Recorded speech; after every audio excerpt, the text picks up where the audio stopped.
think Jon Jones should be stripped of the title, to be honest, because everyone else does when they get injured like that. I don't see why he's still got it. I don't understand that. I think I should be the real champion right now. And it's hard to say without sounding rude, but who's asked about Jon Jones and Stipe anymore?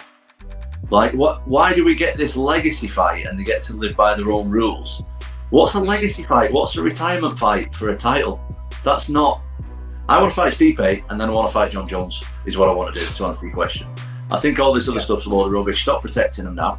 Stop protecting your boy at the top there, Jon Jones. If he's injured, get out of the way. I'll fight Stipe. I mean, you make a lot of good points. I mean, you really do, because if Jones is in... all right, let's play devil's advocate, right? I work for the UFC. We all know there was a massive demand for that fight. There's a big demand for that fight, and they can make a lot of money off that fight. Jones can make a lot of money. Stipe can make a lot of money. You know what I mean? So, and if they're all happy to wait, I kind of get that. But from your perspective, 1,000,000% I get it, because the natural flow of things should be, all right, well, Jones isn't available. You are available. And if Stipe is good enough, then on paper he should beat you and then get to fight Jones anyway. I'm assuming that's how you feel, right? That fight is completely dead in the water now. We've got a new champion at the weight, which is me. We've got Stipe, who's, by the time Jon Jones come back, will have fought once in 4 years, and he'll be 42 years old. And he's one fight that he had, he got knocked out. And now he's going to fight Jones, who's coming off a big injury, who's had, again, one fight in 3 years. Like, who's going to be bothered about that fight in a year's time? Like, let's move on. I'm the champion now. I'll fight Stipe. He's available. Me and Stipe will fight. And when I beat Stipe, I'll fight Jon Jones.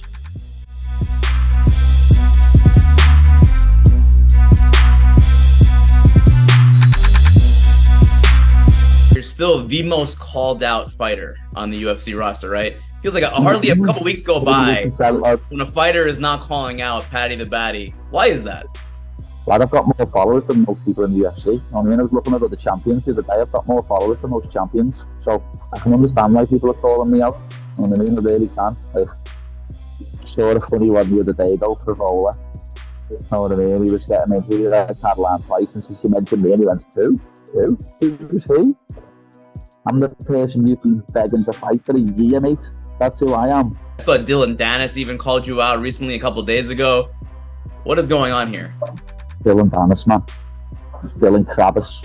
He's a crab. He's talking about fighting me. Is he for real? Has he been smoking crack? Again, Jake Paul, Logan Paul, you can all say what you want. We know where I am. You know what I mean? I'll fight any of them in any discipline as well, to be honest, because I've boxed their heads off. Even though I'm a grappler.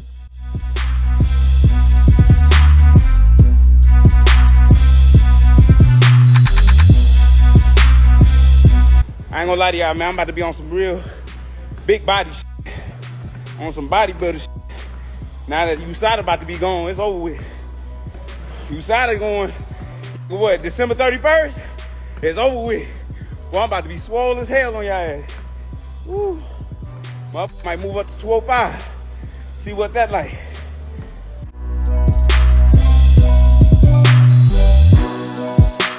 The Max Holloway fight is on the table. I want that fight over the Calvin Kattar fight. If I'm gonna go in, I wanna go in guns blazing. And now I feel like I'm getting ever so closer to that moment at 34 years old. I'm like, how many more of these do I have, you know? And I wanna go out with memorable fights, gunning for the top, because that's what I do, man. I want the best. I wanna beat the best. I wanna prove that I am one of the best to ever bless the octagon. And that's the difference between me and a lot of other people. I'm not trying to say any more names. I just wanna fight the best and biggest challenges out there, and to prove to myself what I'm capable of doing if I put in the right work and I switch that mindset and I believe in myself, you know? So we'll see what happens with that.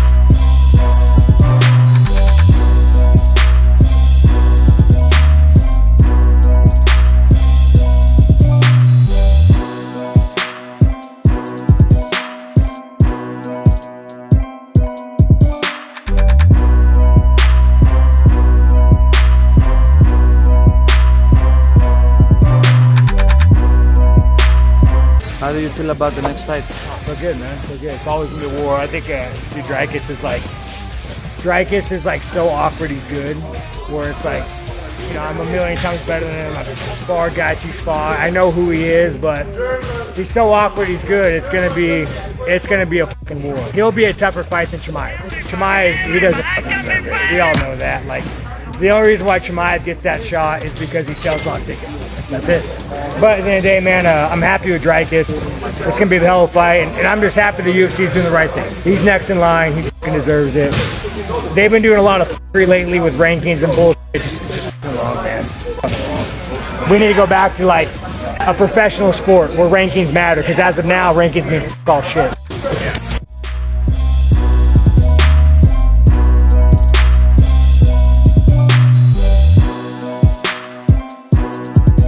Rock had a story that he was considering going into Pride. When you are a blatant steroid abuser and you're sitting there juiced out of your mind, you're gonna go to the one organization where you... It would have been a great time for Joe Rogan to give him the bump back. But he didn't do it.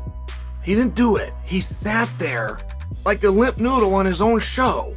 He sat there like a limp noodle. He pretended that he didn't have disdain. He pretended he was happy for this guy. Pretended he wanted to hear his story. Pretended he thought he was gonna go fight in Pride. Pretended for almost 3 hours, and The Rock pretended back.